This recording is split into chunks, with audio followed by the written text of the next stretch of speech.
you do, ladies and gentlemen? I can't tell you how happy I am to be with you once more. Now, nowadays, every picture has to have a trailer. And naturally, every trailer has to have a master of ceremonies. Inasmuch as I'm appearing in this picture personally, Mr. Warner asked me if I would present to you the various celebrities and notabilities in this cast. I said I would. Here I am, and I will make my part of it as brief and as painless as possible. Most of you have heard about gold diggers. I dare say most of the men in the audience have had their various encounters with them. But I can assure you, ladies and gentlemen, that the gold diggers you will meet in this Warner Brothers Vitaphone picture are unlike any others you've ever heard of or seen. The picture was made from Avery Hopwood's famous stage play, The Gold Diggers, and directed, magnificently directed, by Mr. Roy Del Ruth. It's photographed in natural color, and it is a 100% talking and singing picture. But why should I tell you about it when I can show you? How would you like to hear Mr. Mick Lucas sing, the famous crooning troubadour, the man who made so many marvelous phonograph records? Well, there he is, right now. How do you do, folks? I am pleased to say that one of the happiest engagements of my life was spent in this picture, The Gold Diggers. I suppose you want to know what I do. Well, I'll let you hear one of the songs I sing. Tiptoe to the window, by the window, that is where I'll be. Come tiptoe through the tulips with me. Tiptoe from your pillow to the shadow of a willow tree, and tiptoe through the tulips with me. Oh yes, here's another one called Kitchenette. Want a girl who looks good in the kitchenette. Want a girl who cooks good and one who can pet. Want a girl who takes well to a coffee pot. Want a girl who shakes well to music that's hot. And now the theme song entitled Painting the Clouds with Sunshine. When I pretend I'm gay, I never feel that way. I'm only painting the clouds with sunshine. When I hold back a tear to make a smile appear, I'm only painting the clouds with sunshine. Bravo, Nick. That's splendid. Lovely. Hasn't he got a lovely voice? But we've got lots of other good things in this picture, ladies and gentlemen. We have stars from the stage, stars from pictures, stars from heaven. Here's one of the angels, Miss Anne Pennington.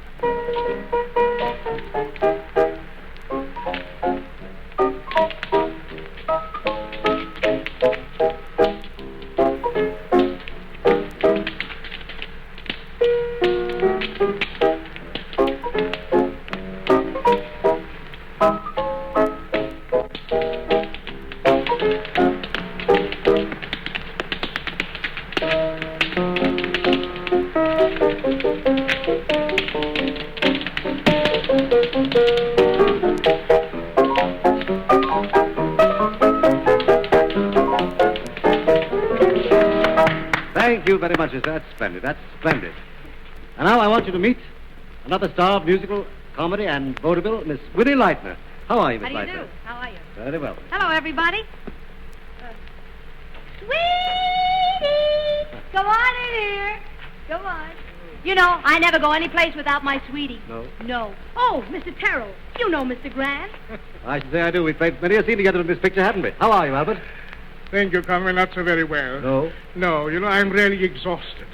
You see, ladies and gentlemen, I take the part of a very wealthy lawyer. Miss Lightner here is supposed to be a gold digger. She spends all my money, keeps me up all night. Really, I'm absolutely all worn out. It's all very well for you to laugh, but you must pardon me. I must find a place to rest.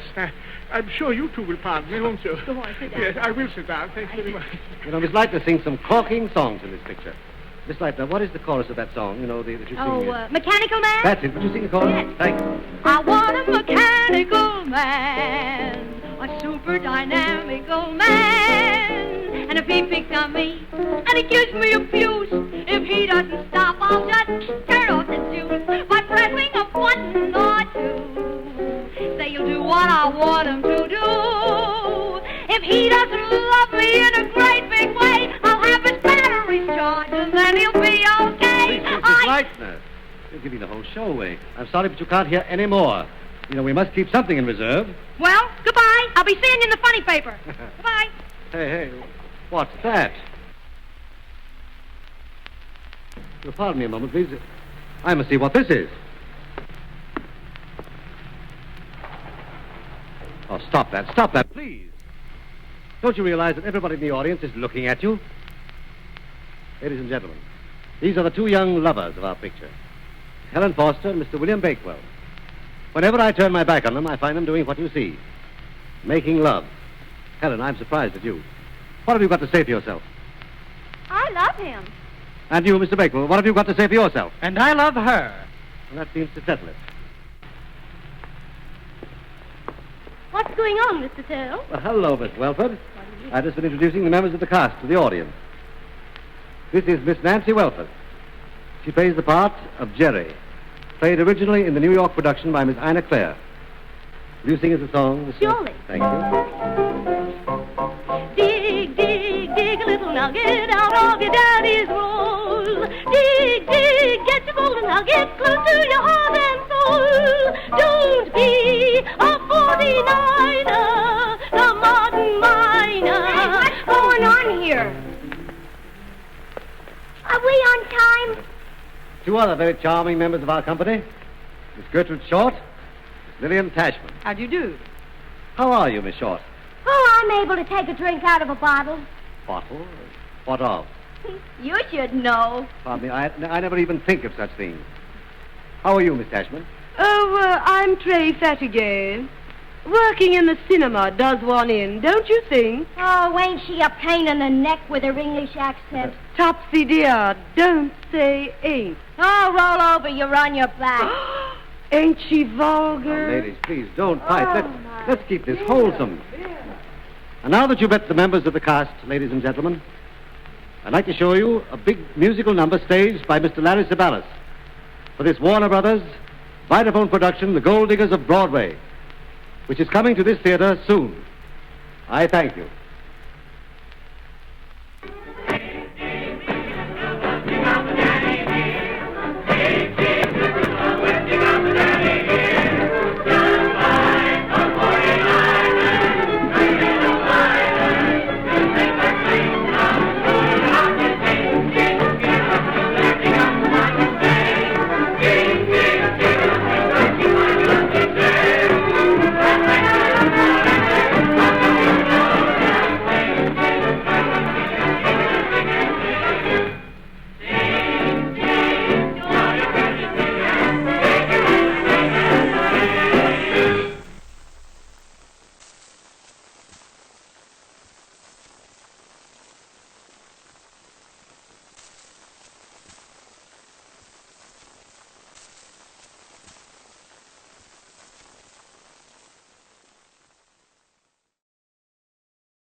Collins, as star of this show, I know your public will be delighted to learn the name of your favorite cigarette. I prefer this one. What is its number? Number 3. Why, Miss Collins, you ought to be congratulated on your good judgment. You have chosen little nuggets. And remember, there's not a belch in a boatload.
From the start, it's hard to play through a part when there's an ache in your heart all day.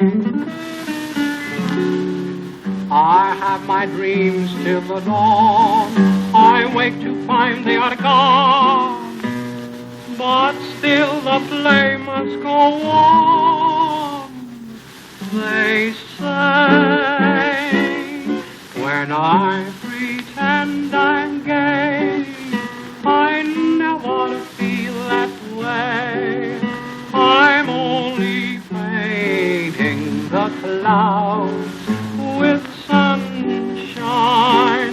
When I hold back a tear to make a smile appear, I'm only painting the clouds with sunshine, painting the blues, beautiful hues, colored with gold and old rose, playing the clown, trying to drown all of my woes.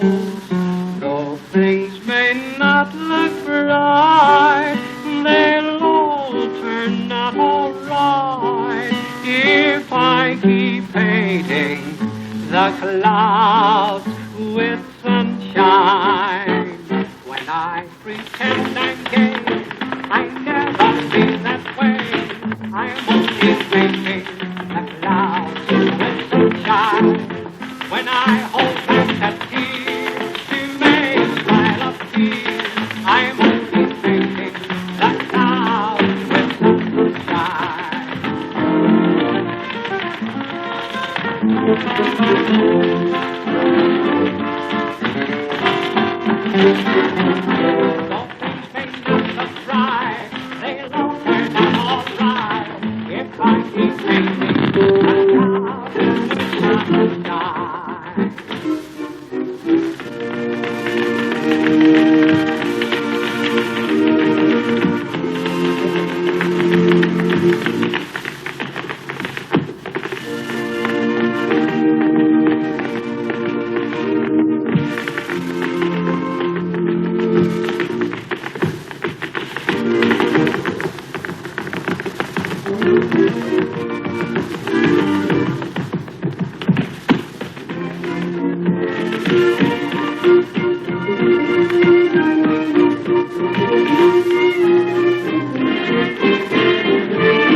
practice clothes on and ready to go at noon. Look after that horse. Hey, Lee. Shut up! Well, shut up yourself! I won't shut up! Well, go on talking. I don't go. I won't talk. I'll shut up. Hello, Bonnie. Oh, hello. Been waiting long? Oh, Jerry, dear, it's a pleasure to wait on you. Oh, Bonnie, don't kid me. You've told that to every girl in the chorus. Oh, Jerry, you know, I can give you any... Oh, forget it. Say, how about the party? Already. Now, you can get Mabel and Topsy and the whole bunch, and we'll make a big night of it. What do you say? I'll be with you just as soon as I change my clothes and round up the bunch. Okay.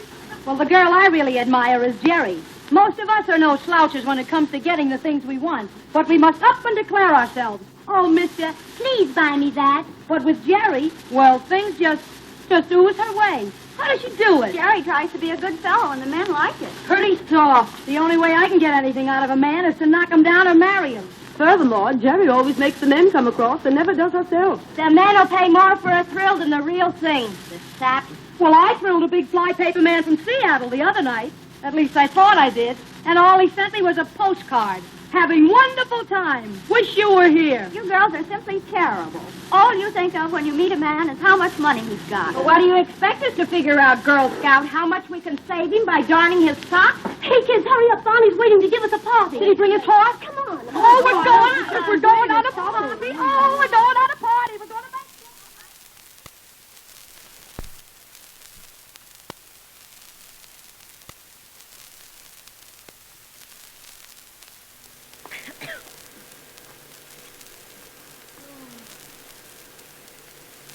You've got to get up sometime. Yeah? We'll make it some other time. Oh, boy. Whoopee! Yippee! Ah! Don't shoot! Don't shoot! I don't even know your husband. Oh, what time is it? Pretty near noontime. Is that all? Isn't that enough? It's never enough. Say, what time did you get home? It must have been about 4 o'clock when they wheeled me in.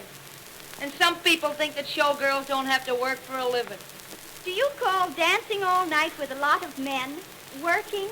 Well, it was working the chumps I was dancing with. At least I tried to. And all I got from one John was the promise of a bunch of lilies. Lilies, says I. Do I look as dead as all that? Oh, where's my dog, Rover? Have you seen my puppy? Here, Rover, darling. He must have been out all night himself. Here, Rover.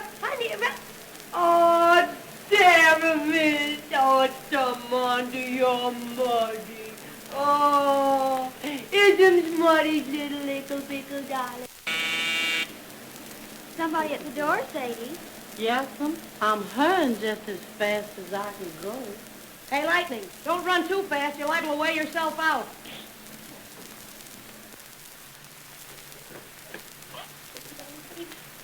Ah, is that me or 6 other people? Oh, Rover, what a night we've had. Come on, darling, get down now. Be a good boy and run outside. That's it. Money's going to wash.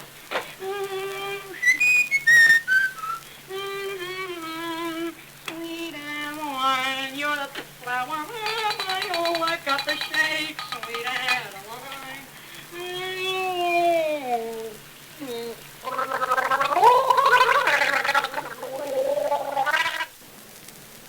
Jerry, here are the girls. Hello, gang.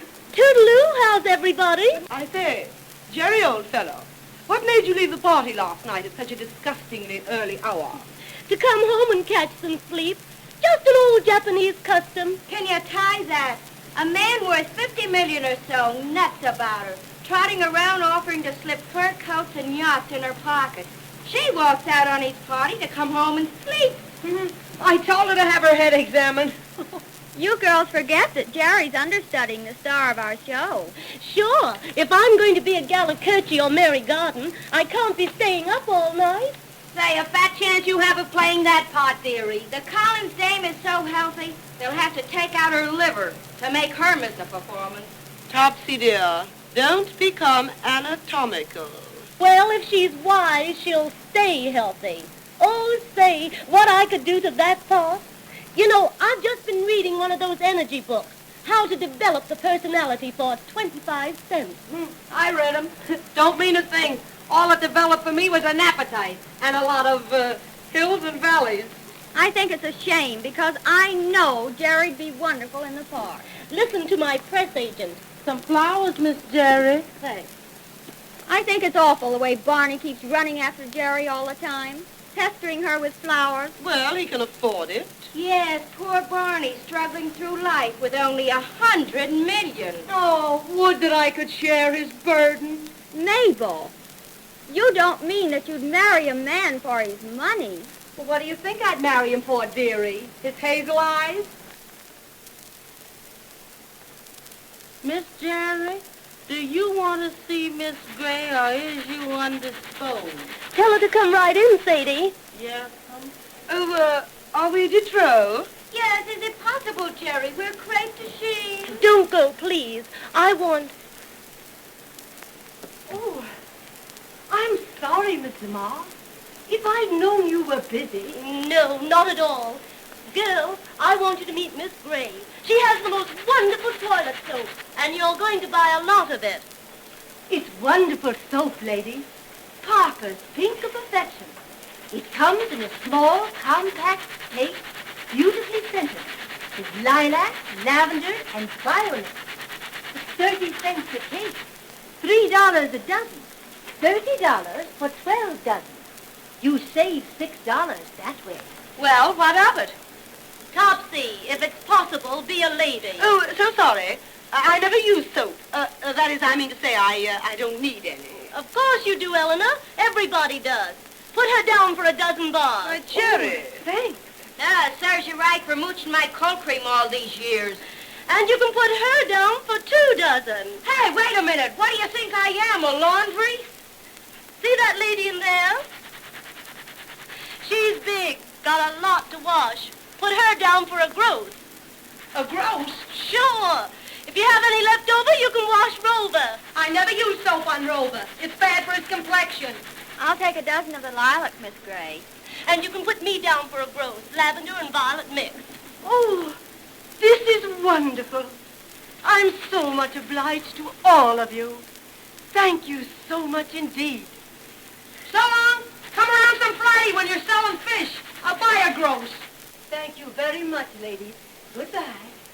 Thank you, Miss Lamar. Goodbye. I say, what is this? Is Jerry funning us or something? Why, it's perfectly outrageous. Don't you girls understand? That woman is Sissy Gray. Well, what of it? Thank goodness she wasn't selling battleships. Sissy Gray, the girl with the beautiful back. But why didn't she do something with her beautiful back? Is that the dame about 15 years ago? Why, I know. She was the rage of London. And of New York and Paris and Berlin and every place. Course. And she ends up by selling soap. She used to be the toast of the town. And now she's only a crumb. She had servants, furs, jewels, and scads of money, and gentlemen friends. Then she lost her looks and... In other words, when a man loses interest, a girl loses her capital. Kid, you certainly added a mouthful that time. Men, the brutes. But, oh, baby, how I love them. So dig, sisters. Dig, dig, dig a little nugget out of your daddy's roll. Baby, you said a mouthful. Say, wasn't I the wise little one when I fixed myself a light? I'll tell you right now that alimony is a woman's insurance policy. Well, I don't care what you all say about men. My Wally is different. My Wally... Love, love, love. Oh, I love to be in love when the little birds are full of sap and the little trees are twittering. Now, when you talk of wedlock, it really makes me grin. It's like a wrestler's headlock right underneath your chin. They say we're all intended to live in harmony. The theory is splendid, but in reality, he'll go out and gamble, and he'll go out and drink, and she will stay at home beside the kitchen sink until they fall in love. He'll be so polite, but after they are wed, say he'll be eating peanuts every night in bed until they fall in love.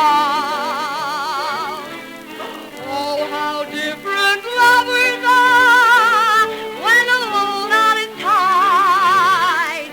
He prefers a good cigar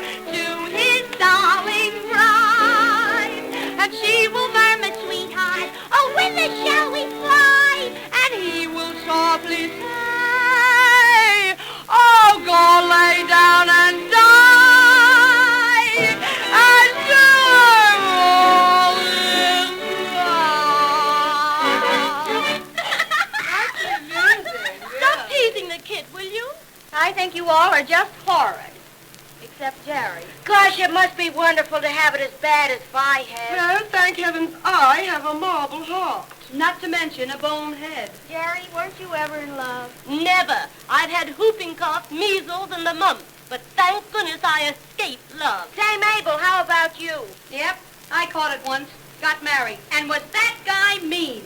He came home one night and actually threw Rover out of bed. And the only time I ever saw him laugh is when my Uncle John fell out of the hearse. Pinch, don't anybody give their right names.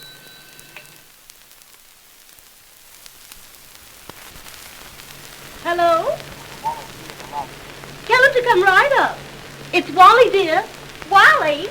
Oh, Jerry, hadn't I better change my dress and fix my hair? You look pretty enough as you are. Go on out and meet him. He's on his way up. Oh, boy, I wish I had a nice hot potato coming to see me.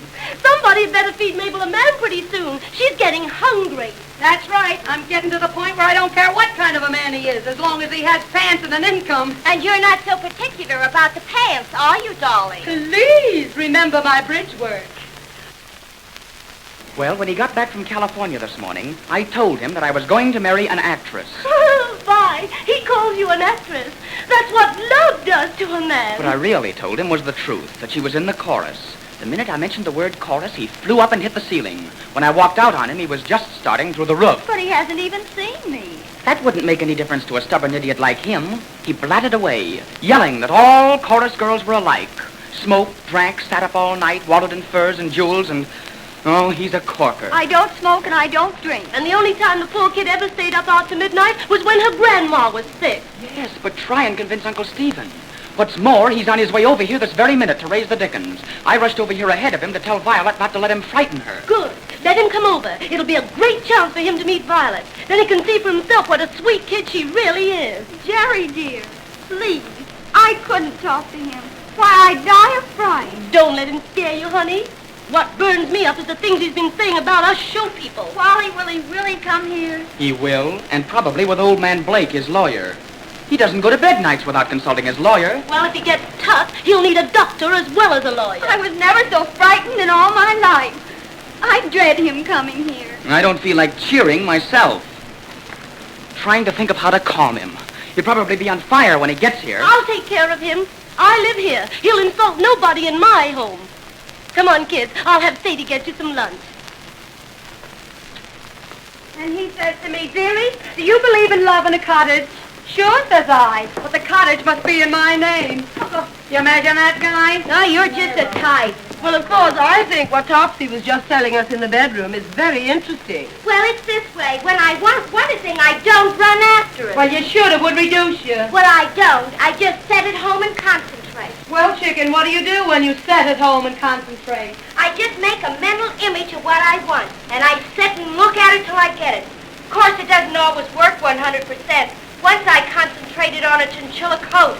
I got an Angora cat. Your mental image must have been wrong. Yeah, that and the chump I had to tow.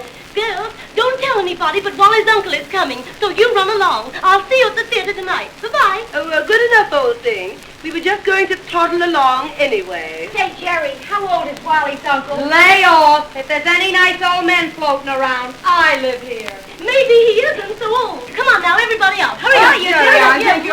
Goodbye. Come on, shove off. I think it's terrible being Come on, Queen Mary, I'm hungry. Eh bien, where shall we déjeuner? If we meet at John, we'll déjeuner at the Ritz. If we go along, we'll eat at the Automat. Come on, Wet Smack. Oh, such vulgarity. Au revoir, my darling. Goodbye. Goodbye.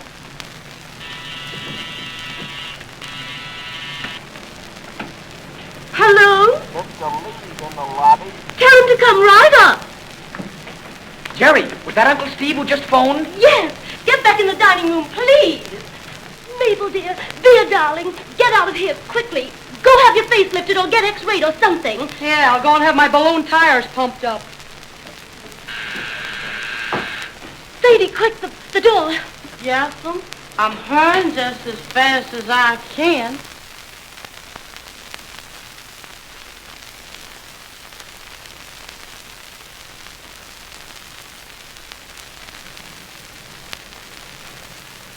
Mr. Lee, Miss Jerry. Come in.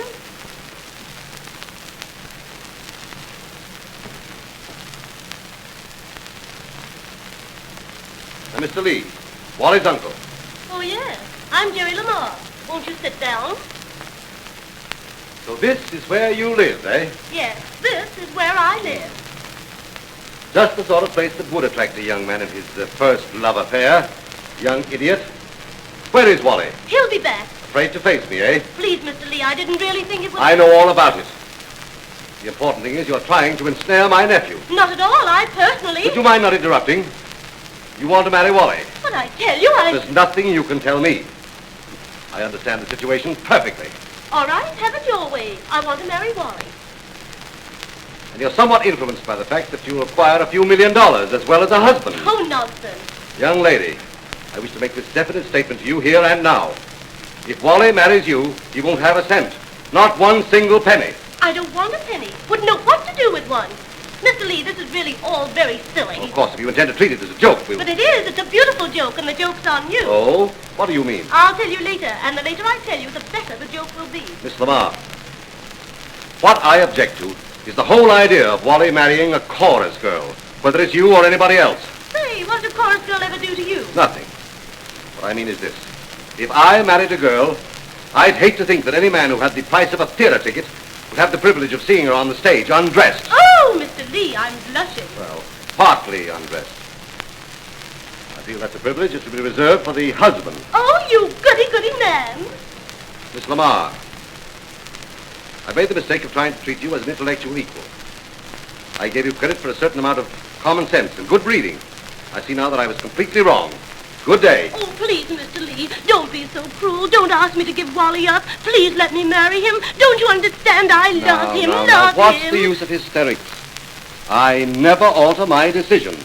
Say, listen, I've tried to be nice. I've tried to act like a lady, but you've hurt my feelings, so now I think I'll act natural. And believe me, I'm no custard pudding. My dear Miss Get a Lamar. load of this, baby. Me and Wally are going to get married in the swellest church in town. Every guy I ever run around with will be on deck. It'll be the loudest, biggest, knock down and drag out riot that ever made him call out the police reserve.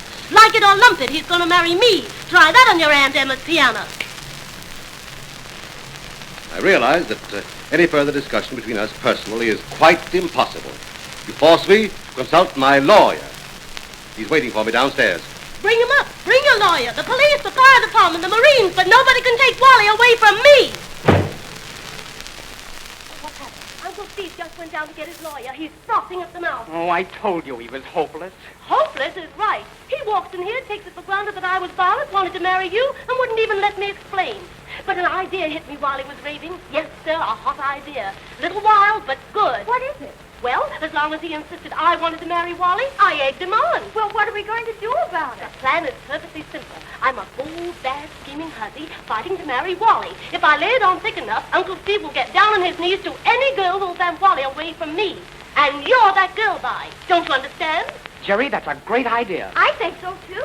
Now, pay attention, honey. Get on the right side of Uncle Steve. Play up to him. Do a lot of nice little things for him. Light his cigarette. Do that schoolgirl stunt you did in the last show. You mean this? I prefer apples, sir. That's perfect, darling. There he is now. You two beat it. I'll handle him. Hurry up. Get on. Don't come back. Down, Teddy. Go on. When I become a bride, I'll have so much to hide. I'll have to be a blushing bride. I'll walk the aisle so fast, so I can dodge my past. You'll see in me a blushing bride. I know the church will be filled with guys that I used too much. I know that when they look in my eyes, I'll have to blush, for so many boys could say so many things that day to give away the blushing bride. Hello, boys. Just playing a little hot number. Miss Lamar. This is Mr. Blake, our family lawyer. Good morning, Judge. How do you do? So you're Mr. Bad News himself, eh? The mug who's trying to help take my beautiful Wally away from Miss me. Lamar. Mr. Blake and I have been talking things over. He's persuaded me that it would be advisable for me to postpone my decision about you and Wally. He feels that before giving you my final answer, I should get to know you better. Oh, how ducky. Yes, indeed, yes. Now, I suggest that you and Mr. Lee, in order to get better acquainted, take lunch together. Well, if I'm going out with you, Uncle Steve, I must have some flowers. I couldn't think of going without them. Oh, Sadie, run downstairs to the little florist shop. You know, the place where I get 50% off. Buy me the nicest flowers you can find. Just heaps of them. Uncle Steve will give you the money. Uncle Steve will give you the money. And tell the boss to credit me with the discount. Yes. Now, I'll go slip on my hat, or the top step or something. Just cut yourself a piece of cake, Uncle Steve, and make yourself at home. Oh, I know you have a big, generous heart. If you could only be touched.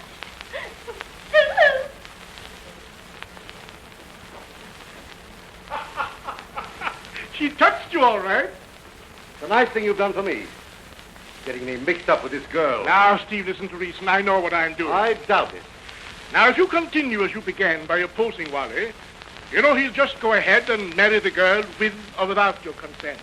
But if you play for time, get to know the woman well... Well, what? Well, then you'll be able to show her off to Wally as she really is. Well, what do you think she really is? I don't think. No? No, I know. Oh. Yes, she is a gold digger. You mean? A gold digger. A woman, generally young, who extracts money and other valuables from the gentlemen of her acquaintance, usually without giving any adequate return. But how do you know Miss Lamar is one of those gold diggers? Why, my dear fellow, in the first place, every woman is. Yeah? It's a feminine prerogative. They begin by gold digging their fathers. Then they develop a sort of sideline by gold digging the beaux. For candy, flowers, theater tickets, little dinner parties, automobile excursions, and so forth. And then they marry. Aha! And that's when the real gold digging begins. They learn the game by that time, and how they play it. The average married woman doesn't leave her husband anything but the gold in his teeth. And even that isn't safe unless it happens to be in the back of his mouth. I'm afraid you're right. Why, of course I am. And these young ladies of the chorus are only pursuing their natural vocation as daughters of Eve by extracting the precious metal from the friends and admirers. And how beautifully they do it. Now look here, Jim. Yes? I'm not going to trot around alone and unprotected with one of these gold diggers. You've got to join the procession. Oh, no. Oh, no. You've got to go alone with her. Oh, yes. Take her to tea. Oh. Yes, yes. Dinners, suppers, especially suppers. The later it gets, the more you can find out about a woman. In fact, there is a certain hour between midnight and morning where she'll tell you everything. That is to say, she'll make you think she has. But look here, Jim. You've got to stand by me if we're going through with this. Oh, no. I don't want to get mixed up with them. Oh, so you're afraid, too. Afraid? Me? I? Yes. Afraid? I like to see the woman who can put anything over on me. Oh. Yes. I'd not to be too long. Uncle Steve, will you fasten this little snapper? Do I intrude? Not at all, Mabel, darling. This is another one of my little girlfriends.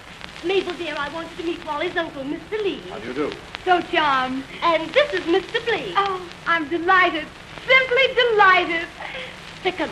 Oh, you know, Mr. Blake, ever since I first saw you, I've been concentrating on you. What? On me? Look out for him, Mabel. He's a lawyer. Oh, I adore lawyers. They get you alimony. You came just in time, Mabel, dear. I'm having lunch with Mr. Lee, and we're leaving poor Mr. Blake all by himself. Oh, ism's all by him's lonesome. Well, I can't I'm exactly... hungry. Let's go to some expensive place. Yes, it would be expensive. Yes, let's drive out to a roadhouse. Oh, I feel just like a big dish of frog's legs. Of course, I'm not terribly dressed up, but then we could stop at a florist and you could cover me up with orchids.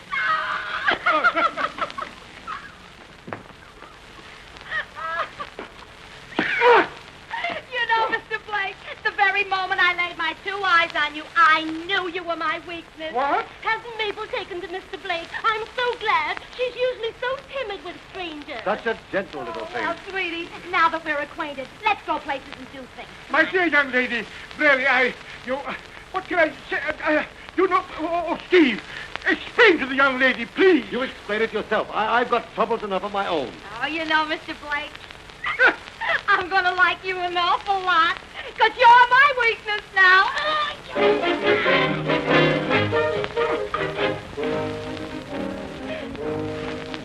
In this age of machinery, you walk in a beanery, you drop a nickel in the slot and get a bowl of pepper pot.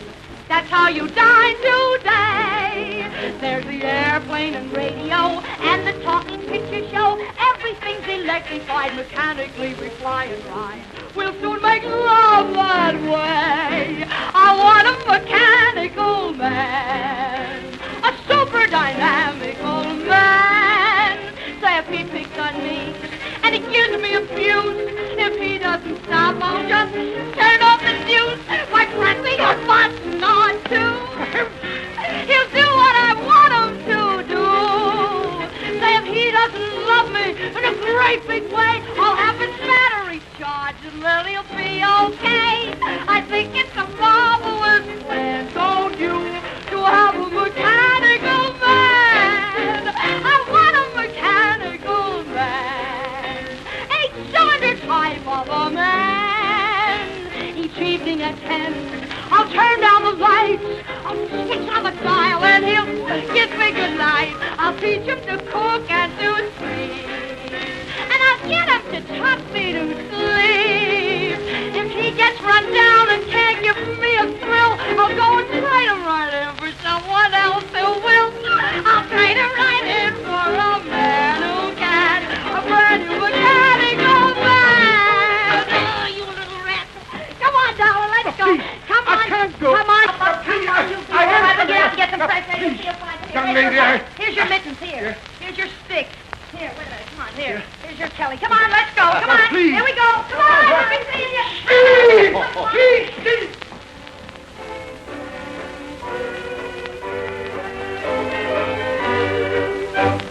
This life's a play from the start. It's hard to play through a part when there's an ache in your heart all day. I have my dreams till the dawn. I wake to find they are gone. But still the play must go on, they say. When I pretend I'm gay, I never feel that way. I'm only painting the clouds with sunshine. When I hold back a tear to make a smile appear, I'm only painting the clouds with sunshine. Painting the blues, beautiful hues, colored with gold and old rose. Playing the clown, trying to drown all of my woes. Though things may not look bright, they'll all turn out all right if I keep painting the clouds with sunshine.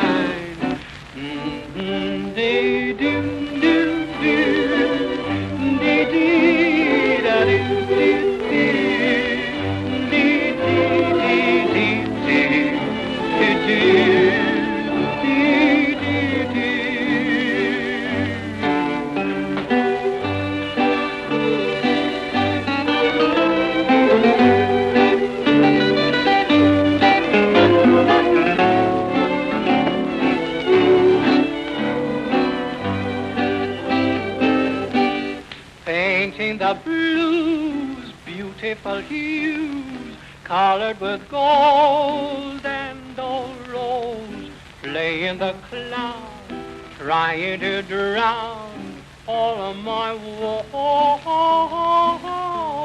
Though things may not look right, they'll all turn out all right if we keep painting the clouds with sunshine.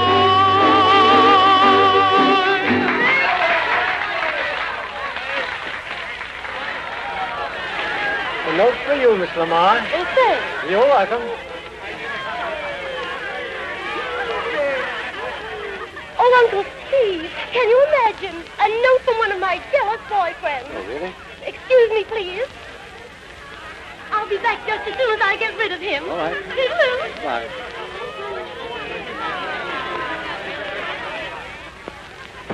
Jerry, how are you making out with Wally's uncle? I never saw a man change the way your uncle has. No matter what I do or say, he simply won't be shocked. I flirted with Barney Burnett just to make him think things. I've made a fool of myself all evening, and the tougher and dizzier I act, the better he seems to like me. But, Jerry, we can't give up hope yet. I'll say not. The party isn't over yet.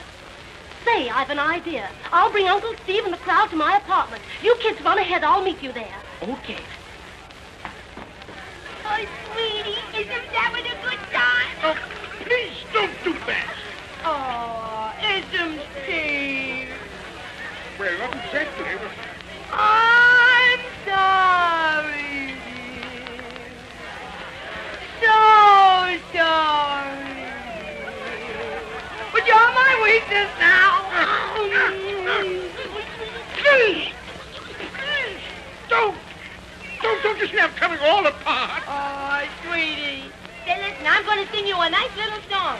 And the name of it is Keeping the Wolf from the Door. And you pretend that you're Little Red Riding Hood, and I'll be the wolf. Woof, woof, woof. All right, I'll pretend. All right, boys, let's have Wolf from the Door.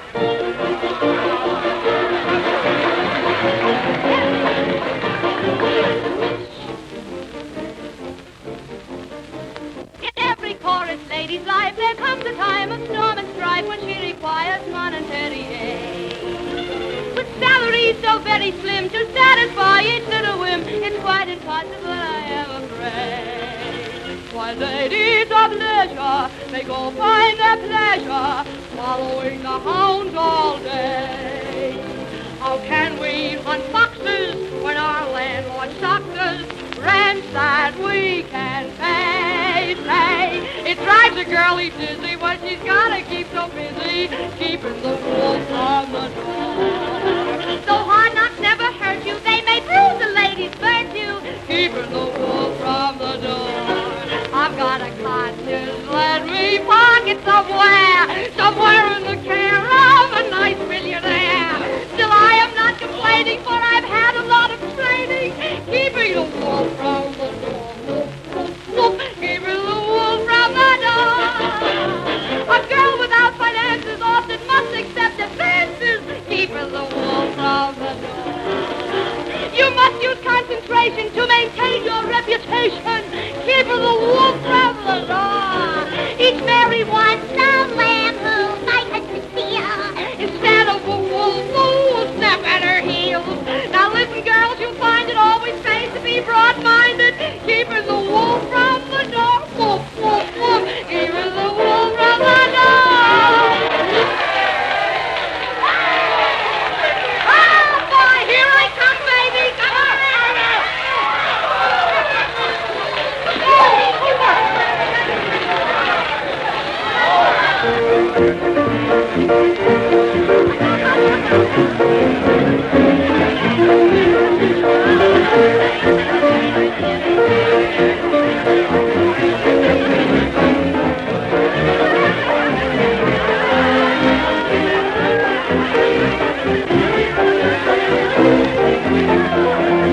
Now, Mabel, please. Please, Mabel. No, that's all.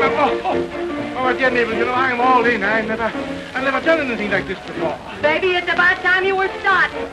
Oh, now that's mean. Is Mommy's little duck thirsty? Yes. Doesn't want a little drinky? Please. Will you wait right here? Yes. Don't you run away. No. I'll be right back. Yes. Now, don't you go. No. Oh.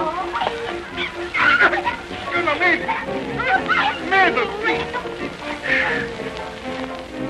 Well, Jim, enjoying yourself? Steve, tell me, how on earth can I get rid of that fine tongue?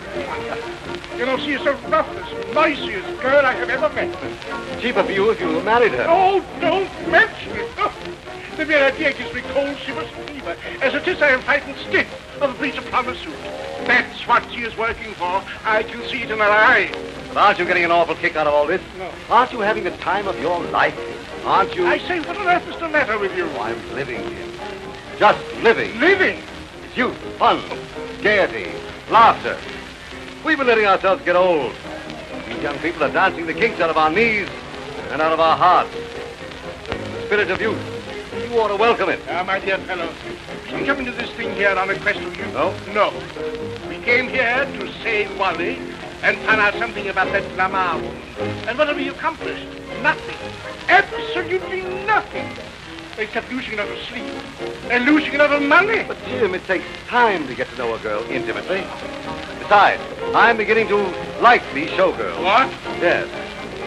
I found out that most of them are nice, respectable, hard-working kids. You're not old enough to be in your dotage. So I guess you are just losing your mind. Your dish is arriving. Oh, yes, I hear her. There, Mabel. there it is, darling. Here it is. Drink your water. There it is. Come on, sweetheart. Drink it. There, the precious boy. Oh, mommy's little baby. Now, doesn't him feel better? Oh, much better. Oh, well, come on now. Let's dance. No, Mabel. No, I won't dance, Mabel, now. Oh, come on and dance. Where are you taking me? Come on, we're going to dance. No, Come Mabel, on. no, Mabel. What do you want with my life? Come on, never mind about your life. I want you to dance. I am dancing Get up to the on world. the Mabel, please. Come on, darling. Just dance Oh, with me. I'll Helen, hold you. pity on me. Hold on to me, darling. I'll hold your hand up, baby. Hold on. Here's another song. Now, wait a minute. I can't. I lost my guitar. Well, one is as good as another. What shall it be, girls? Tulips. Tulips? All right, boys, you know tulips? Sure. Let's have it.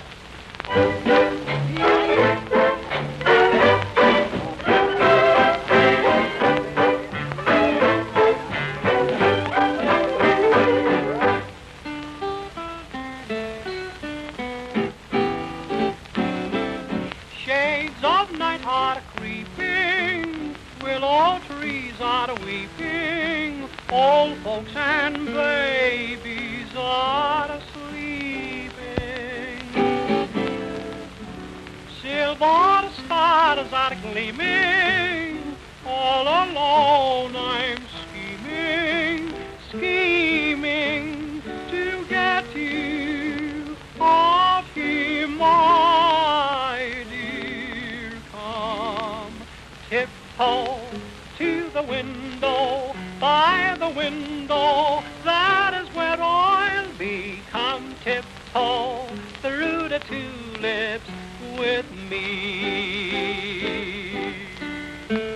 Tiptoe from your pillow to the shadow of a willow tree, and tiptoe through the tulips with me.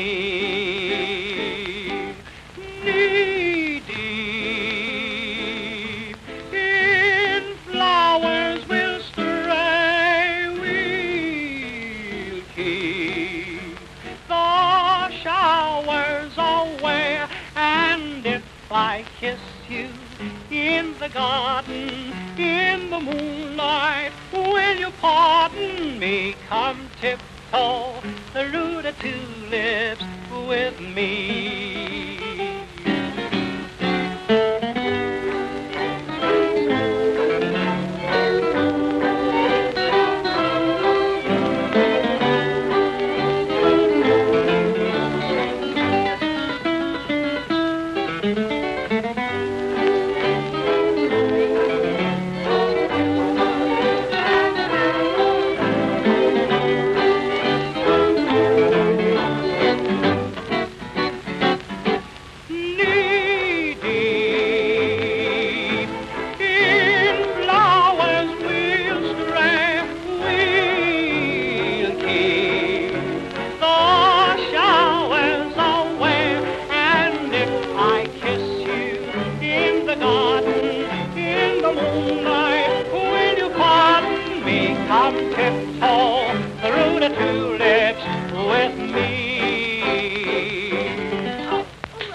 the limit. Only a few days ago, he thought all chorus girls were terrible. Now he's out in the kitchen surrounded by them having a time of his life. And nothing you do seems to shock him. Ah, but the night is young. Yes, but remember, he sails for Europe. Don't be Saturday. impatient. Before the evening's over, I'll finish him off.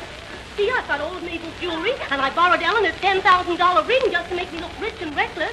I've got to live up to Uncle Steve's conception of a chorus girl.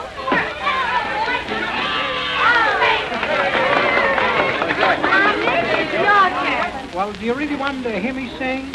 I'm crazy to hear you sing. Say, I don't want to hear that guy sing. Oh, come on, yes, I want to hear you sing. If you're singing for my benefit, you can save yourself the trouble. Quiet. Go on, please. I'll keep them real quiet. But what shall I sing? That one, something about a kitchen. About a kitchen? Oh, I know the one you mean. In a kitchenette. Yeah, that's it. No, I know that. Now I'm someone who wants, someone who longs for someone to roam with, alone with, to share a home with. I'm a fella whose Cinderella must cook as well as my mother, and still be a baby who'll baby me. Want a girl who looks good in the kitchenette, want a girl who cooks good, and one who can pet, want a girl who takes well to a coffee pot, want a girl who shakes well to music that's hot. I want a somebody who can drive my little flivver, somebody who can stew my chicken liver, want a girl who'll keep me out of debt, want a girl who looks good in a kitchenette, want a girl who looks good in the kitchenette, want a girl who cooks good and one who can tell, want a girl who takes well to a coffee pot, want a girl who shakes well to music that's hot. I want a somebody who can drive my little liver, somebody who can stew my chicken liver, want a girl who'll keep me, I mean honey, keep me out of debt, want a girl who looks good in a kitchenette.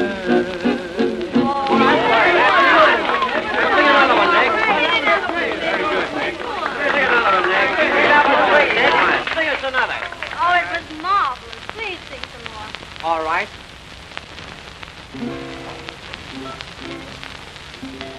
Mr. Lee, can I get you anything? No, thank you, little lady. Let me light it, please. Thank you. Mr. Lee, I like you very much. I hope you like me. Oh, dear. I've got stage fright. Good day. I mean, good evening. Goodbye. She's a quaint little thing, isn't she? She's a friend of Jerry's, isn't she? Yes. She's done nothing all week but bob up and down to me and light my cigarette. Yes. Oh, yes, I watched her. What's her game? Game? Yes. Oh, nonsense. Everything's a game with you. Game. Well? You know, kids, I don't know whether Uncle Steve is on to me or not. Jerry, I've got a hunch. What sort of a hunch, Wally? I can feel it coming on. Well, what is it? The very first thing you know, Uncle Steve will be wanting me to marry you. Oh, Wally. And then I'll lose you. Wait, I thought of something. But Jerry, you've done everything you could think of. No, I've done everything I did, but not everything I can think of. When I get through with him tonight, he'll think I'm wild, all right, and he'll bless little Vi when she takes you away from me. Now run along, kids. Leave me alone with him, and don't come back for an hour. Hurry up. Goodbye. Hurry. We've been making whoopee all night through. I've been making whoopee, so have you. Now it's time for counting sheep, time to get a little sleep. So go to bed. The clock in the steeple has said good night. Go to bed. It's time for good people to slumber tight. When you're under the covers and you dream of your lovers, dream of me, and I'll dream of you when I go to bed.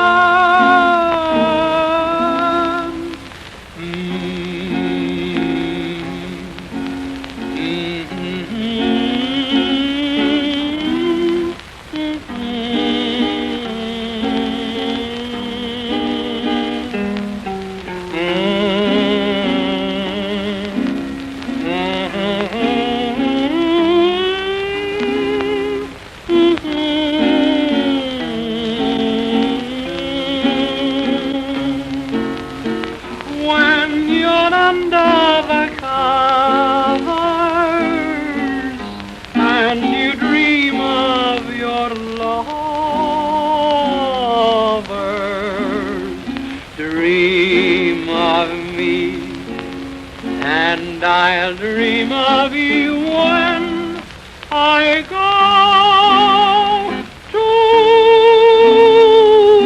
bed.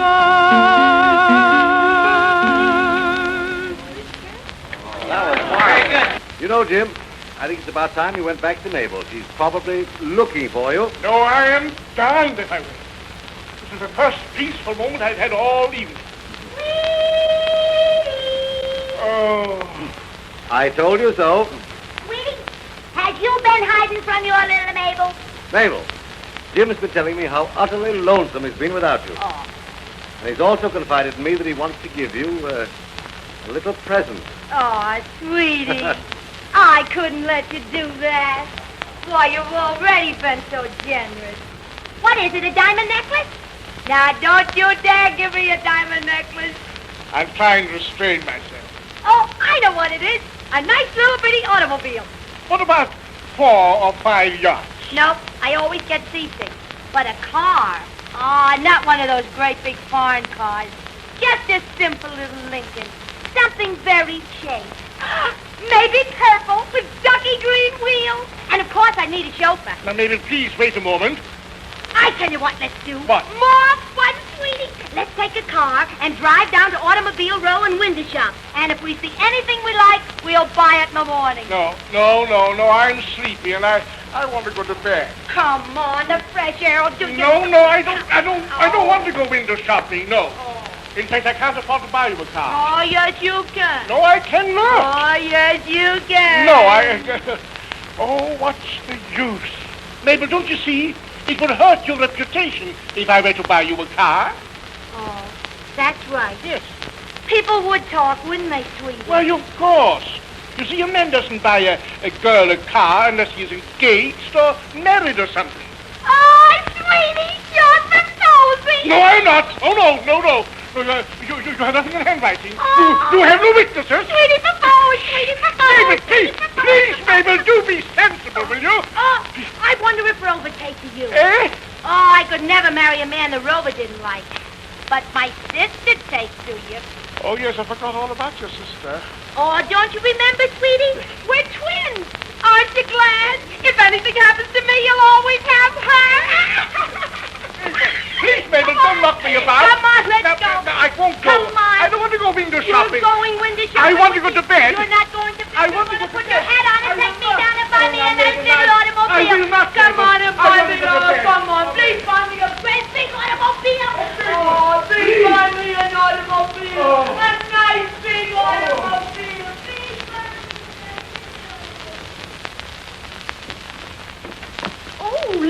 so early? Yes, I'm a little tired. I guess I'll be trotting home. I won't let you go. I want you to stay. I want to talk to you about something. Of course, if I can be of any help to you. That's just it. I need your advice. I'll tell you what to do. You go now. I'll get rid of the others. Then you come back in about 15 minutes. Alone. All right.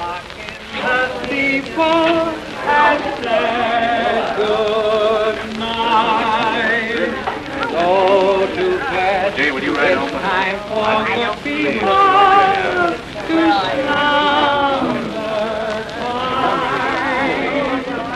When you're under the covers and you dream of your lovers, dream of me and I'll dream of you when I go to Come on, Eleanor.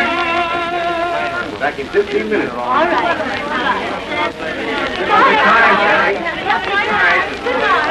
I'm so glad. Good night.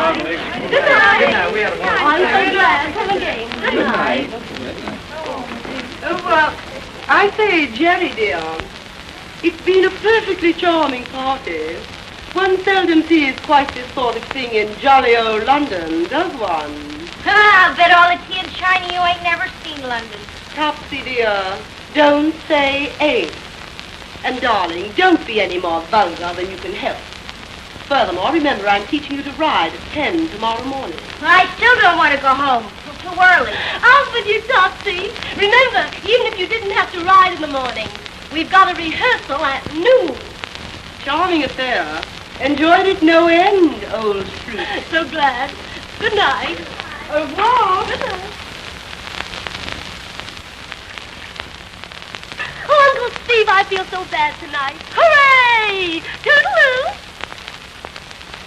I beg your pardon?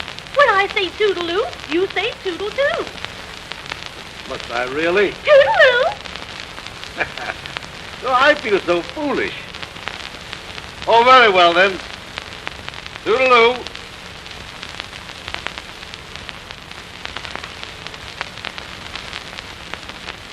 Now then, tell me all about it. Remember, confession is good for the soul. Well, it all began when I was born. That's where the trouble always starts. I was born in a little town called Chillicothe. Chillicothe. Poor girl. That's just it. I was poor. If only I had been born rich, I'd have been spared everything. I was so young. Oh, Uncle Steve, I was born so young. I'm sure of that. I grew up there in Chillicothe, among the fields and the cows and the pigs and my relatives. I loved them all, even the relatives. Toodaloo! Toodaloo. Then what? I came to the city. I was 18. If I'd come a year earlier, I'd only have been 17. Think of that. Only 17. Then Harold floated into my life. Harold Harrison. He floated? Yes, he was a swimming instructor. Oh, I trusted him and he deceived me. Cad. He told me he was a millionaire, but he couldn't even pay the installments on my radio. So I got a job in the chorus. Oh, Uncle Steve, the chorus, the chorus. Oh, poor darling. It was there that I met Louis. He was a big machine gun man from Chicago. Did you marry him? I can't remember. It's all so vague now. But David committed suicide. Now, wait a moment. David? Yes, I met him after Louis' wife came and took him back. Louis? Yes, I went with David to Arizona to forget. Poor David. He was subject to dizzy spells.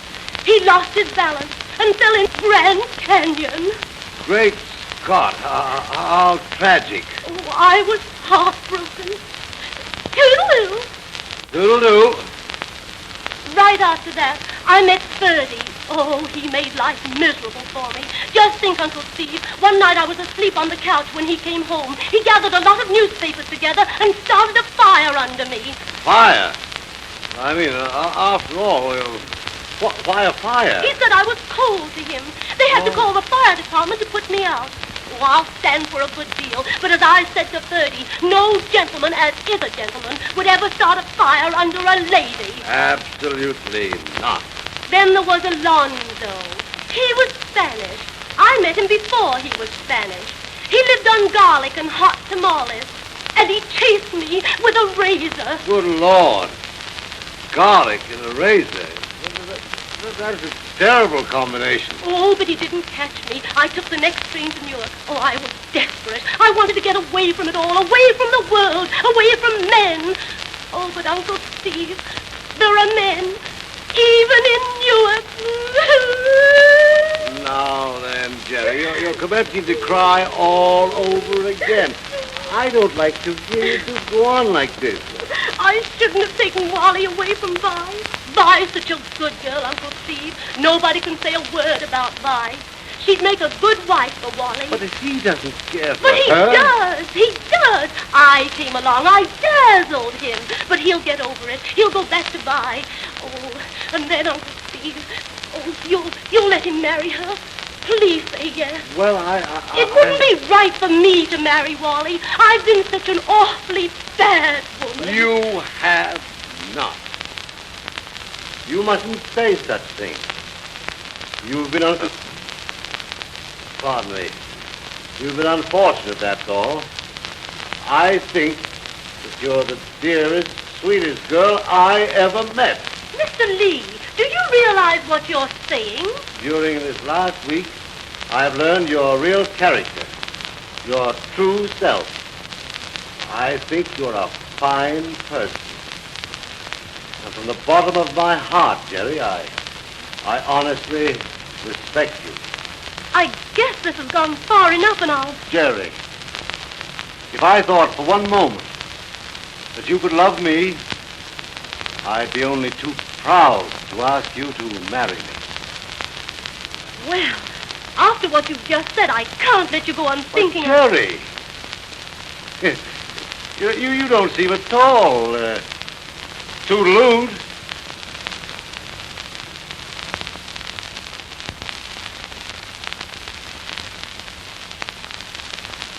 Mother! Yes, dear? Were you asleep? Yes, I did drop off. Has the company gone? Quite a while ago, but there's a gentleman here I want you to meet. Mother, dear, this is Mr. Lee. I'm delighted to meet you, Mr. Lee. And pardon me, Mrs. Lamar. I'm delighted to meet you. I guess Mr. Lee wonders where you've been hiding, Mother. I've been tucked away in Jerry's room. I am visiting her just for this week. You see, I only got in town today. My home is in... Yes, I know. Chillicothe. Chillicothe? I thought perhaps you were still living where Jerry was born.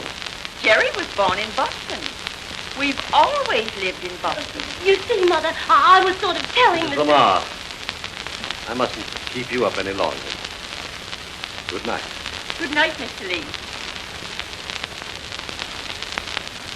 Thanks, Miss Lamar, for a very charming evening. Thanks also for your very talented performance on behalf of the modest little Violet. I trust you found me amusing. But now I think I get you. Please, Mr. Lee. In other words, I've been a fool. But there's a limit even to my folly. Goodbye, Miss Lamar.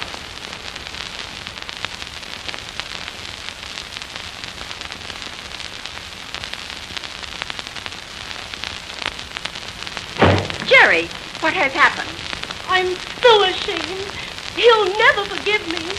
And I don't blame him.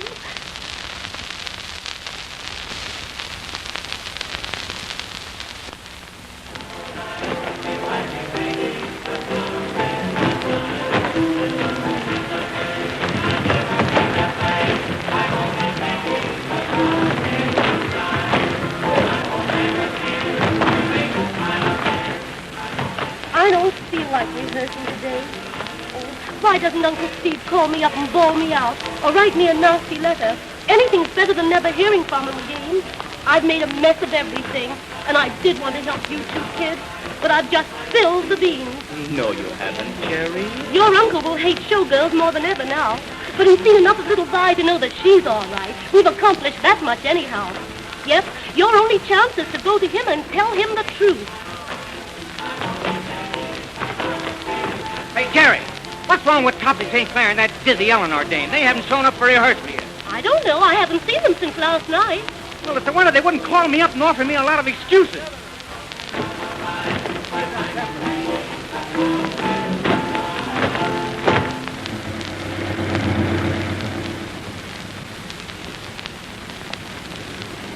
I say, do hurry, Austin. You know we are atrociously late. The next time you get me on a horse, it'll be a hobby horse. Oh, I say, driver, just charge it and all that jolly sort of rot, no?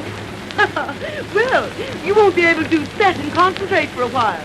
You'll have to do it standing up. Oh, I hope that horse feels as bad as I do. Horseback riding is a sport of kings. Why, it's being done in all the better classes. Well, really, you know, there's nothing like it for reducing. Reducing the horse? Oh, you should have seen the nasty look he gave me when I climbed down off him. He wasn't a gentleman. She was a lady. Well, all I got to say is one lady shouldn't ought to do such a thing to another. And if I remember correctly, her name was Tearle. Should have been Gran. Yes. Really, Toppy. Come 30. Come dear. Well, I hope this rehearsal hasn't interfered with any social engagements you ladies might have had. Oh, I know we're frightfully late, old thing. But be a good egg and don't rest Lamont. You see, rehearsals are such a belly pack. And I'm so bored and fatigued. And show up late once more for rehearsal, and both of you are all washed up with this soup. Now get dressed and be quick about it. Well, I'm all loose inside and collapsing. I can't do no rehearsal today. Oh, I suppose that wasn't included in your contract, eh? Now, don't get sarcastical. I'm a very sick woman. And I got a very Sore what? Tell him the truth, dog. One can't shock him. He's been married. Frequently.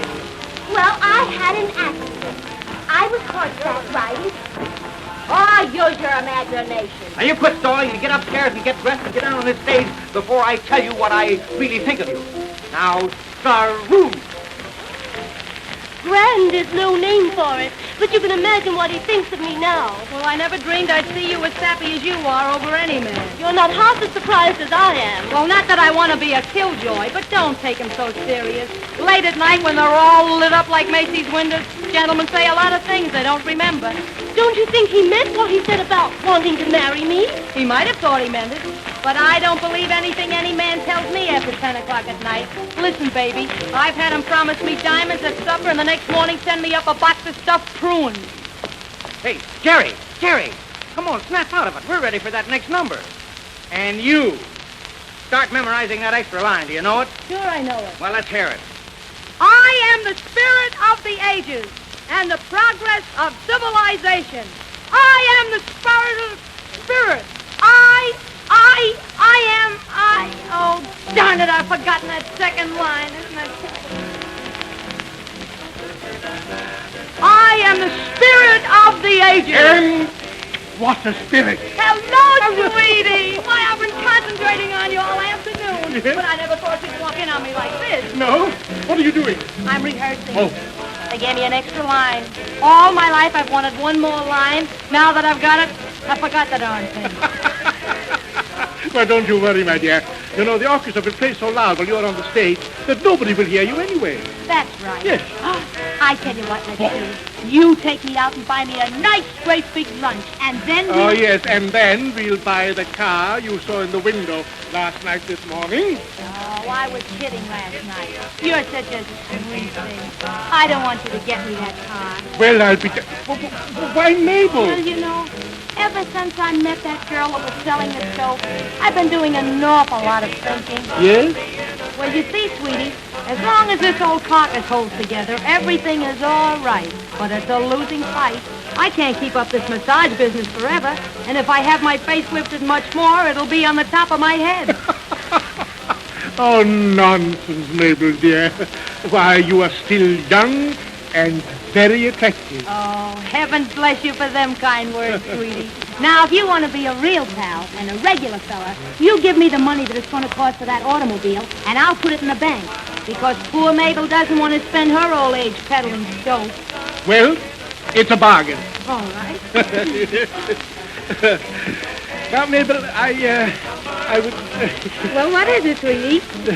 Well, you see, Mabel, you know, I think that perhaps Grover would take to me.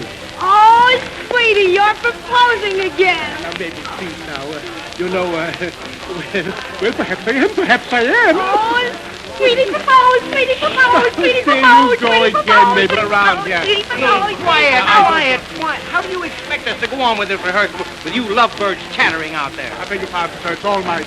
Oh, and how did you get in here? A $10 bill. Hey, you stay there and study that extra line. I am the spirit of civilization. I am the spirit. What am I anyway? I am the spirit. I'm a spirit. I am the spirit of the ages and the progress of civilization. I am the spirit of civilization and the I am the spirit. Oh, I give in. I don't want to be a spirit. What will I do? Say, you. You know that song you sang at the finish of the second act last night? yes. Well, it was terrible. Half of the audience wanted their money back. Well, I got a new song. Listen, I want you to hear it. Just play that over again, will you? Well, all right. What will I do without you? I'll be so blue without you.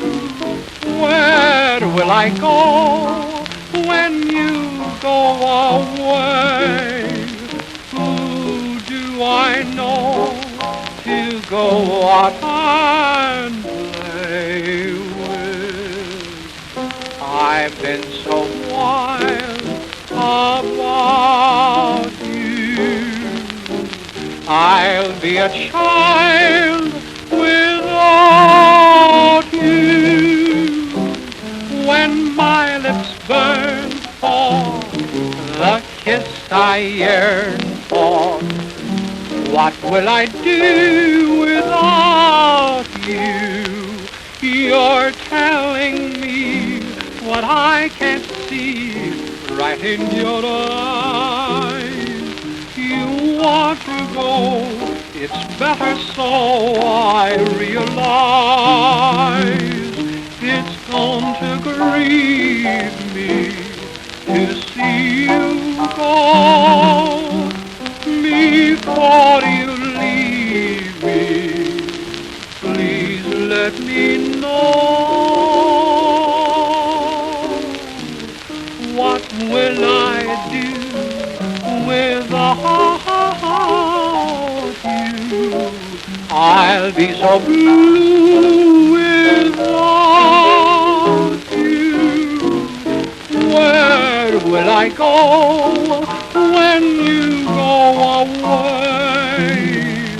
Who do I know to go out and play with?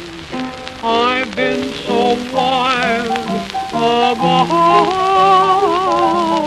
you. I'll be a child without you. When my lips burn for the little kiss I yearn for, what will I do without you? Isn't it wonderful? I could listen to him forever. Oh, yes, I heard about you last night at Jerry's party. Nicky, dear, sing me a song. Nicky, you're marvelous. Please sing some more. Who are you for 5 minutes? Lay off him, you understand? If you don't, I'm going to make those big brown eyes of yours black and blue. You and what quartet? Hey, what's the idea? What's going on around here, anyway? He hit me. That's what the idea is. Spirit of civilization and the progress of what have you. I am the spirit of I am the spirit of progress, and the spirit of progress am I. I am the spirit, and into the valley of death rolled the sixth. No, that's the wrong one. I am the spirit of 74. Oh, what is that other line? I am the spirit of the 80s. I am the spirit. I am whose spirit? I am my grandmother's spirit. Oh, that's the wrong answer. I'll just kick down your shelf. I am the spirit of the... I am the spirit of the Schubert. No, that's the...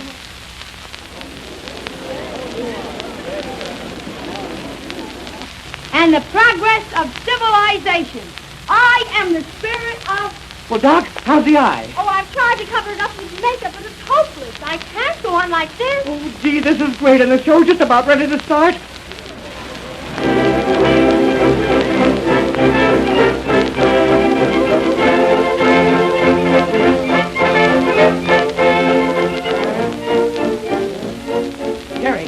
Jerry, Conway won't be able to go on tonight. Do you know all our songs and routines? Do you think you can play our part? So, I guess so. Quick, hey, boys, go over in Collins's dressing room, get all her costumes, and bring them right over here, see? Jerry's going to take her place tonight. And you, go downstairs and get that script and bring it right up here. She's going over her line. Now, be quick about it.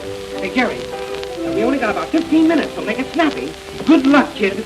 Jerry, snap out of it. Forget him. Oh, you should be the happiest girl in the world. You're playing the lead tonight. It's the chance you've been waiting for all your life. I can't think of anything but him. He won't forgive me. He must have cared though, or else he couldn't have asked me to be his... Would he? Oh, dear, I feel like the chicken. Maybe that's him now. Hello? Jerry, I tried to see Uncle Steve at the club, but he wouldn't talk to me.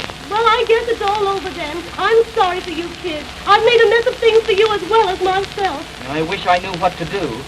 I'm going right over there and make him listen to me. Goodbye, Wally. He refused to see Wally, so he'll never forgive me. Oh, the poor fish. Oh, Mabel, don't call him a fish. He's the most wonderful man, and I could have had his love and his respect and all. Men, the brutes. But, oh, baby, how I love him.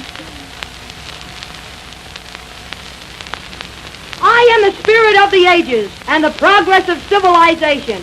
I am the spirit of liberty and the progress of... What? What am I the progress of? Huh?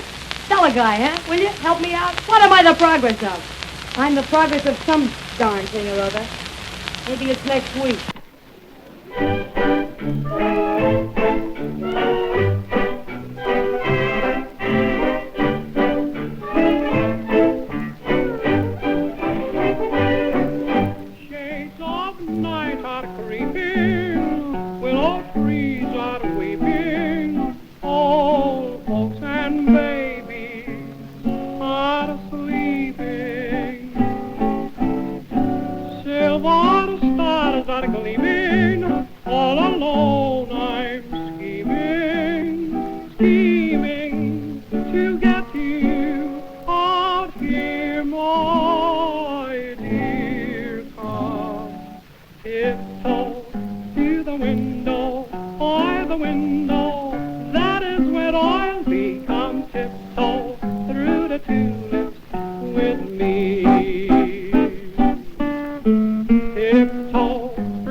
if I kiss you in the garden, in the moonlight, will you pardon me? Come tiptoe through the tulips with me.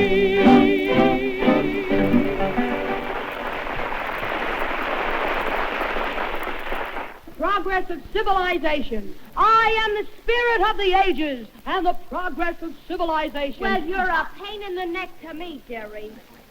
Please, I am the I spirit... say, Mabel, old fellow, would you mind rehearsing somewhere else? You know, you're becoming downright poisonous with your spirit and your ages and all that bally rot. Nevertheless, I am still the spirit of the ages and the progress of civilization. I am the spirit of progress of the civilized. I am the oh, so's your Aunt Minnie. I am the what spirit? I am a no, I'm not a fairy. I am a spirit. Curtain in 5 minutes, Miss Lamar. All right, I'll be there.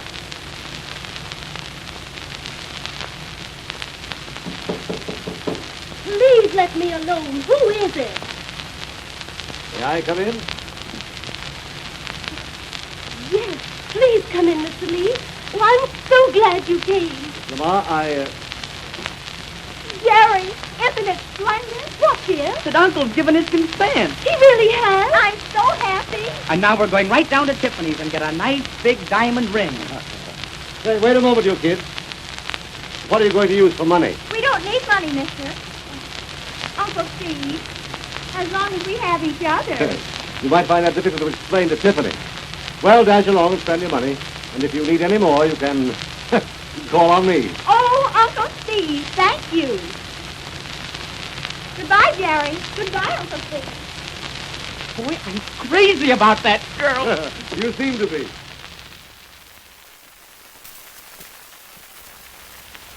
Uncle Steve, you are wonderful.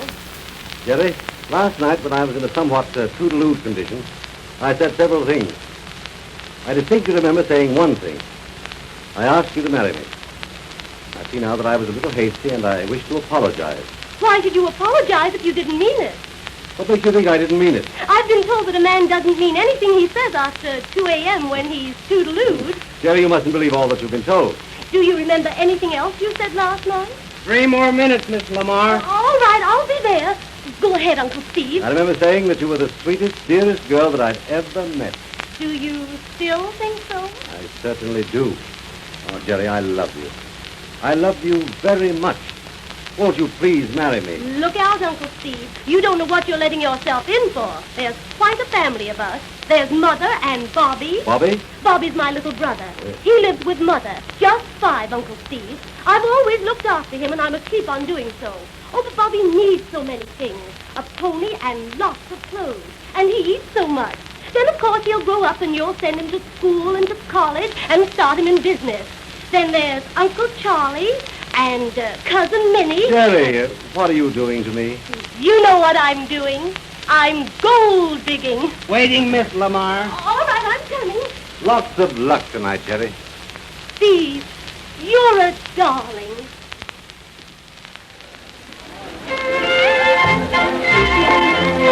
You toe dancers, get up on your toes tonight and give your heels a rest. Come on, quick. Think about it. Come on, put some snap into this number. Last night you were all dying on your feet. I am the spirit of the ages and the progress of civilization. Oh, sweetie, these spots are too much for my memory. I know I'm going blank the minute I get out there. Oh, I'm so nervous, I'm all goosebumps. Hey, what's here? I haven't seen him. Hey, boy. Go upstairs and get Jerry and drag her down here. Hurry up, for the love of Mike.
And here I am, the only man in Honolulu tonight. 1,000 women chasing me, but I'll put up a fight. If I had a wireless, I would send out this SOS. Oh, heaven help a sailor, oh, it's tough to be a sailor on a night like this. I said a night like this. Now there's a compass here beside me, but my conscience has to guide me on a night like this. I said a night like this. The Navy's fought its battles, I vow, boom, boom. I could use the Army right now. 1,000 women pet me, but the come and get me. I'm afraid of each little miss. If I marry one each year, I'll be well established here. Oh, heaven help a sailor on a night like this. Oh, heaven help a sailor. Oh, it's tough to be a sailor on a night like this. I said a night like this. Now the women want to show me how they like to Volvo-do me on a night like this. I said a night like this. Now what can I do? I'm only a cop. They need a sultan here on the job. Although I've got good morals, when a girl is dressed in corals, she should be slapped on her wrist. Women, women, there they stand, showing me their native land. Oh, heaven help a sailor on a night like this.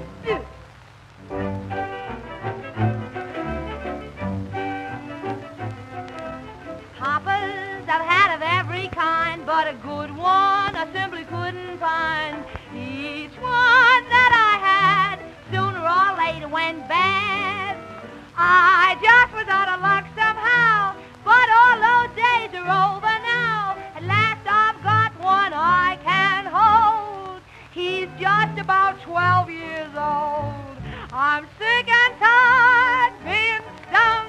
I've made up my mind to get one young. Raise myself a papa all of my own. It's quite a novelty, I know. Remember, so was radio. Why, it was just a fad, but look to what an industry it's grown. Just keep him away from other girls, and that I will insist. Say what he doesn't know about, he's never gonna miss.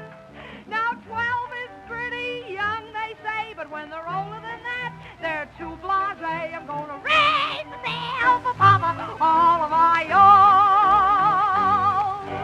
own. Once I had a papa, looked immense, loved his home, good common sense. Thought that I had found a bear, but he derived all his pleasure out in playing solitaire. My sister tried to raise a papa just like me. When she started, he was 5 and she was 43. When she got him to be just what he should, she was too darn old for him to do her any good. Had papas in the west, papas in the east. It never was a famine, it always was a feast. For those I had, I never could boast, 'cause what I liked the best, they lacked the most. Never found one worth a pen. Why should I experiment? I'll raise myself a papa all of my own. May take years till he's okay. Rome, you know, wasn't built in a day. He's just a pup right now, but he'll be a hound when he's full grown. I couldn't please the one I had, no matter how I tried. But I gave this one a little jackknife, and he's more than satisfied. If he don't do just what I say, I'm gonna take his lollipop away. I'll raise myself a papa all of my own.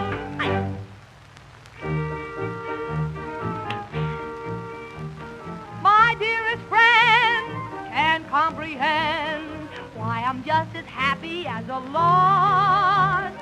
Hobby and I rarely get by, but I wouldn't swap with Henry Ford. We ain't got dough, and oh, there ain't no paint on the bungalow. What of it? We love it. We bought a car, one of the worst. We can't get the darn thing out of first. What of it? We love it.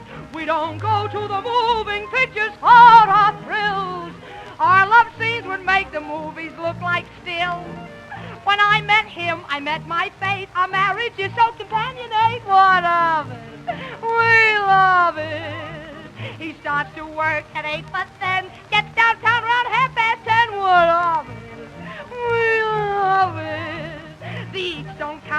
honey bunch. I heat up just what we had for lunch. What of it? We love it. Now every night at 9 o'clock I lock the door. We're happy though we've got each other, nothing more. We've got twin beds, but we're content. One of the beds ain't worth a cent. What of it? Oh,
in the ocean would not worry me if you said I had to swim from New York to Paris to take you into my arms for a honeymoon spree. I am so crazy for you. And listen, if some big elephant stood in my tracks, believe me, I'd make that elephant sit on a tack till he would pack up his trunk and be glad to turn back. Believe me. I would chase the wolf from the door if he should venture in. He'd be just a rug on the floor when I got through with him. Believe me, I'm not a boaster and I'm not a crank, but honey, I'd chase a Scotchman right into a bank and make him give you his money and even say thanks. Believe me.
Listen, babe, I'm crazy about you.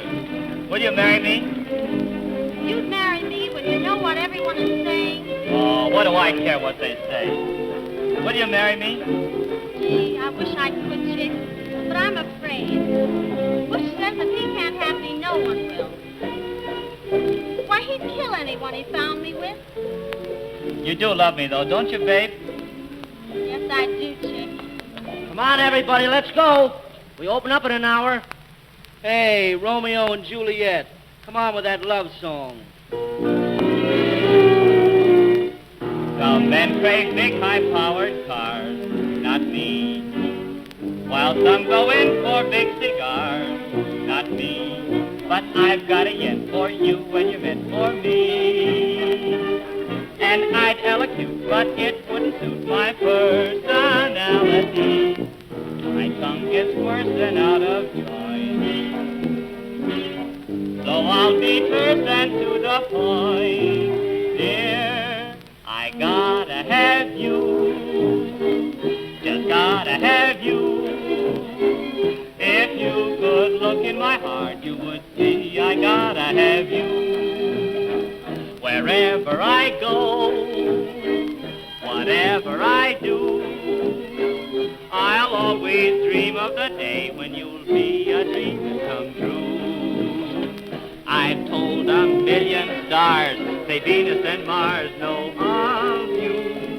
I've sent 1,000,000 birds to whisper the words, I love you, I do, I gotta have you, just gotta have you. No matter how you may feel about me, I gotta have you.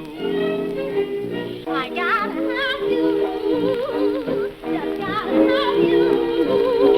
If you could look in my heart, you would see I gotta have you.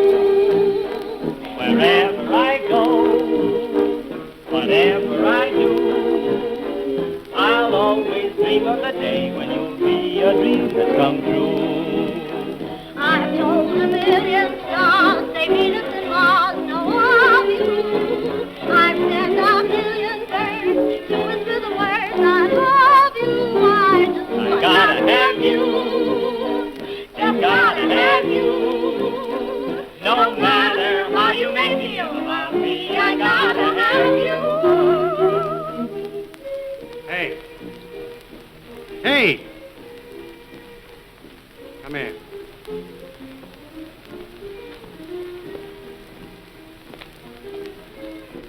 What do you think you're doing? Don't you know that babe belongs to me? Oh, no, she don't. She loves me and I love her. Hey, listen, you. I'm paying you to work in my club. Now, why don't you be a wise little boy and forget all about me? Don't you know what Butch Wolf does to guys that cross him?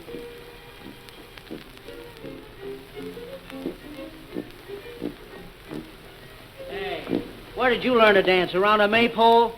If you can't keep your head on your feet, you don't have to come around no more. Oh, lay off, Mr. Ziegfeld. Don't mind him. Someone told him he's George White. Listen, what I said to him goes for you, too. The trouble around this place is you two are having a love affair and making Butch pay for it. Say, I'm trying. Sure, so does a stutterer. Come on, let's have the number. Come on, Lou. No more do we neck and pass. Those words are obsolete. No more do we spoon and yet life is just as sweet. Oh, we still go through the actions. They remain the same. But the football field has just revealed a brand new name. If you see a couple listening, they look as if they're wrestling. Are they doing what you think they're doing? No, sir, they're huddling. If you see collegiates acting as if they were chiropractic, are they doing what you think they're doing? No, sir, they're huddling. You don't need a football field to do it.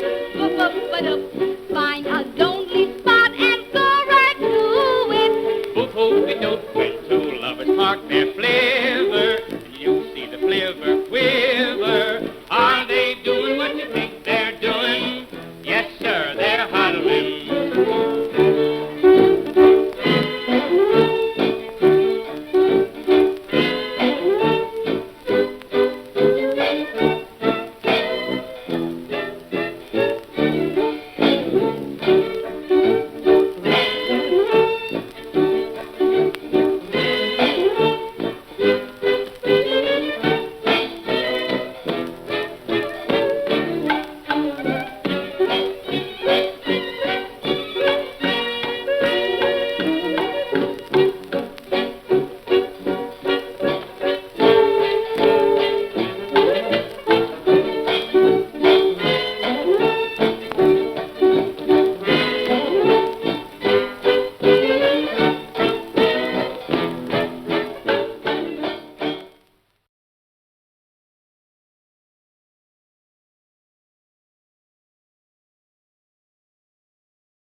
My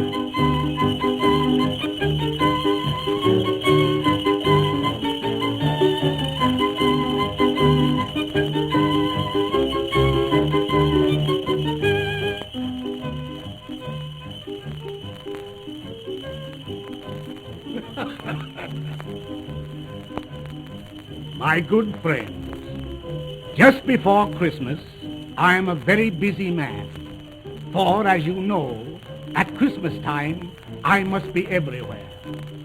So, if you, by any chance, are not awake when I visit your home, I take this opportunity to wish all children and the ladies and gentlemen now present in this theater a Merry Christmas and a Happy New Year.